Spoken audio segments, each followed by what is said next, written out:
It's very important. When you have the best players in the world together, you got to compete and you got to play hard and you got to show the fans how good they are. The legendary Larry Bird is taking Stephanie White's position in a remarkable change of events that has shocked the whole basketball community.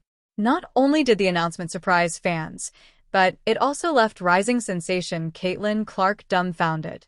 Numerous inquiries concerning the teams, the leagues, and Clark's own future have been raised by the move. Was this a calculated move or a daring power move that had the potential to completely alter the course of events? In any case, history is happening in front of us. The WNBA is rocked by the shocking revelation. No one, not even the fans who had filled Gainbridge Fieldhouse with their customary buzz of enthusiasm, could have put this kind of moment into the screenplay.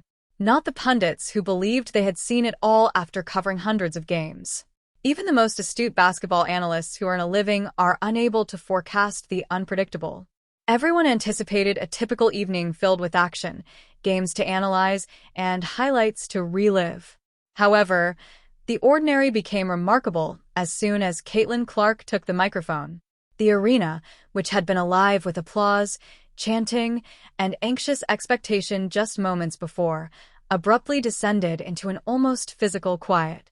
In the middle of a sentence, thousands of voices interrupted. The building's pulse seemed to have been frozen in time.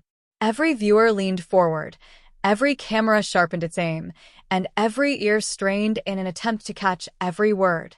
Caitlin Clark held the entire basketball world in the palm of her hand during that one moment before she spoke. The words then appeared. Delivered with a clarity so blunt it sliced through the air like glass, it was neither theatrical nor shrouded in mystery. What she disclosed was more than a roster update or a minor alteration within the Indiana Fever organization. It was a shocking revelation that quickly went viral in the sports media. There was a new head coach in place. But not any coach. Nobody had anticipated this name, a figure so significant that their mere existence threatened to upend the WNBA's underpinnings. This was hardly a straightforward leadership change. It was not a choice that was buried away in the background of standard team tactics. This was a seismic event that had the potential to completely change the course of history. Organizational control, player influence, and even the unspoken guidelines regarding who actually sets the course for professional basketball. Caitlin Clark, a rookie whose gravity already went well beyond her years, stood in the middle of it all. She was no longer only a budding star. Rather, she was the beginning of something much greater, a force that demanded attention on and off the court. The questions started to come in at an unstoppable pace as the announcement resounded. In the first place, how had this legendary figure come to be associated with the Fever? What late-night meetings and covert discussions had brought us to this point? Was this really about basketball strategy, or was it more about changing the course of history?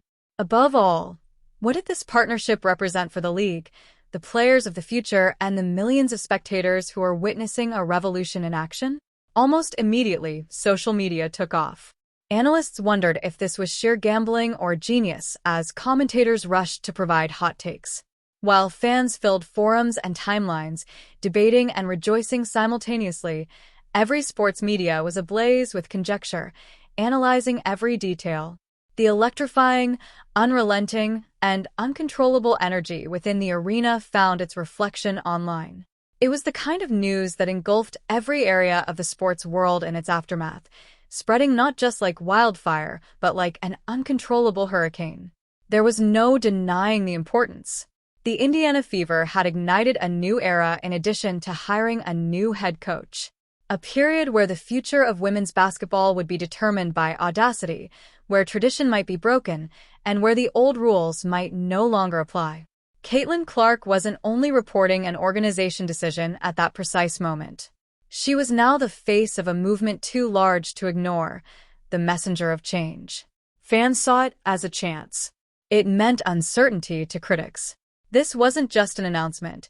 It was an earthquake, a call to attention, a story that would be told for years to come, and just when the buzz reached its loudest point, the world turned back to Caitlin Clark, the young star, with all eyes fixed on her once more.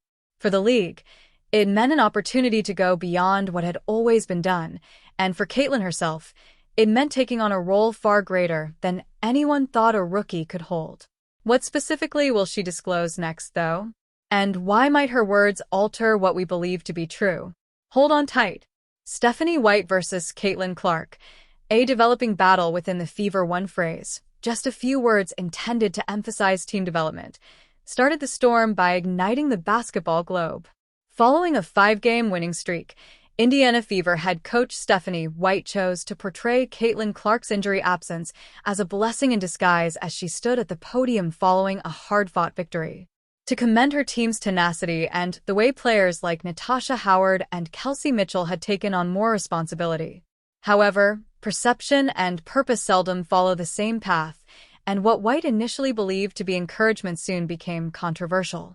Social media feeds were ablaze with rage, bewilderment, and downright astonishment as a result of the swift and intense response. Many fans didn't find White's remark to be encouraging. Instead, it seemed to include a hint of mockery and contempt. Is she implying that Caitlin is impeding the team's progress? One user wrote. Another, sharper, said she wouldn't cry if Clark didn't return. There was more to the backlash than just noise.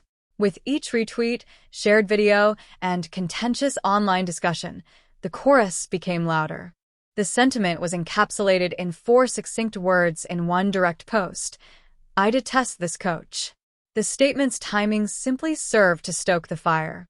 Caitlin Clark was sidelined, recuperating, and striving to return at full vigor rather than just resting on the bench. Many found it callous and contemptuous to call her absence a blessing. It was as if the emotional and symbolic burden that Clark bears, not just as a star player but also as the Fever's beating heart, were erased.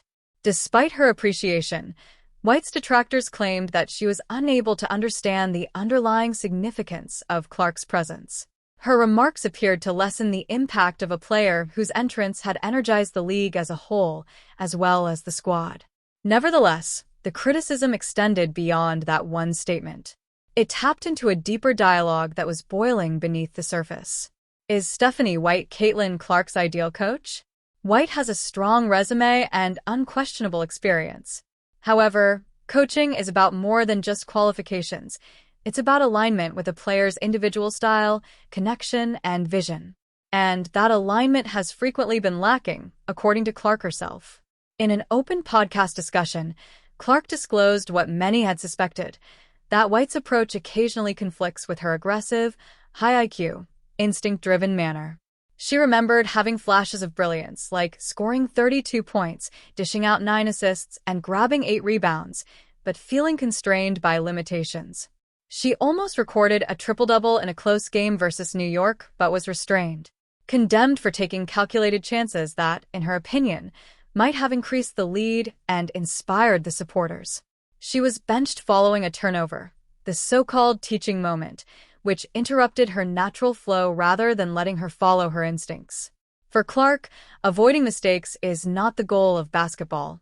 It's about grabbing chances, following your gut, and taking the types of chances that change the course of events and excite large crowds. As she explained White's late-game tactics, her frustration intensified. Despite having a sizable lead, Clark saw the team slowing down and focusing more on time management than taking advantage of open opportunities. She felt that this excessively cautious approach weakened the team's rhythm, left points on the floor, and gave the audience a less thrilling version of the game than it could have been. The tension is heightened by Clark's perception that White is attempting to change her into someone she is not. She likened it to being molded into a more reserved version of Paige Bueckers, a talented player in her own right. Clark, on the other hand, enjoys making bold decisions, being creative, and improvising. It would be like dimming the brilliance of a player who is born to shine at full power if you tried to calm her down and control her impulses. Whether Stephanie White is an effective coach is not the bigger question. Whether she is Caitlin Clark's ideal coach is the true question. Basketball history has repeatedly demonstrated that top players can only achieve their greatest potential when they are trusted to play their game and are not coerced into doing so. Clark's observations point to a reality that transcends her personal experience. The star-coach relationship might be as important as the actual talent. Because when Caitlin Clark is given complete freedom and trust, she does more than just play basketball. She transforms it. She transforms games into amazing experiences, fans become believers, and arenas into theaters of wonder. Let's now explore the incredible journey of the rookie who transformed the Indiana Fever into a commercial powerhouse and cultural phenomenon. Caitlin Clark turns the Indiana Fever into a powerhouse. When Caitlin Clark arrived in Indiana, it was more than just a rookie's debut. It was the start of a revolution. It was evident from the moment she put on the Fever that she wasn't entering a franchise, but rather changing it. The WNBA's throbbing heart was once a team that was fighting for relevance. In addition to being a basketball player, Clark changed the notion of what it takes to be a game-changer in professional sports. Gainbridge Fieldhouse frequently felt more like a serene backdrop than a real home court prior to her. The stands were occasionally only half full, the energy came in pockets, and the thrill was saved for brief bursts of rivalry. However, everything changed instantly with Clark's entrance. Sales of season tickets increased by more than 400%, and the arena became a hive of activity and excitement. In order to witness her genius, admirers came from all across the nation, not just Indiana. Each game had the feel of an occasion. Every possession served as a backdrop for the next spectacular moment that would wow the audience. Her influence, however, extended beyond the court. The Indiana Fever evolved from a basketball team to a cultural phenomenon. Once reluctant to commit to a team mired in mediocrity, corporate sponsors abruptly flocked to the table. Knowing that Clark's presence may increase visibility, local companies, national brands, and even international campaigns rushed to partner with her. She was more than simply an athlete. She was an ambassador whose name was equally as powerful in boardrooms as it was on the scoreboard. Commercially and financially, the Fever was revived. Sponsorships flooded in, merchandise sales soared, and media interest shifted from sporadic spotlights to widespread coverage. What was once a team ignored by the media now dominated web features, sports talk shows, and headlines. Clark was controlling stories in addition to winning games. Her every action became viral on social media. It didn't matter if it was a deep three-pointer or a no-look pass. Highlights quickly gained popularity on several platforms, attracting casual viewers who would not have previously watched a WNBA game. In just a few months, Clark became the face of both her team and women's basketball as a whole. Comment sections were filled with amazement, and hashtags were trending every night. Late-night appearances, interviews, and feature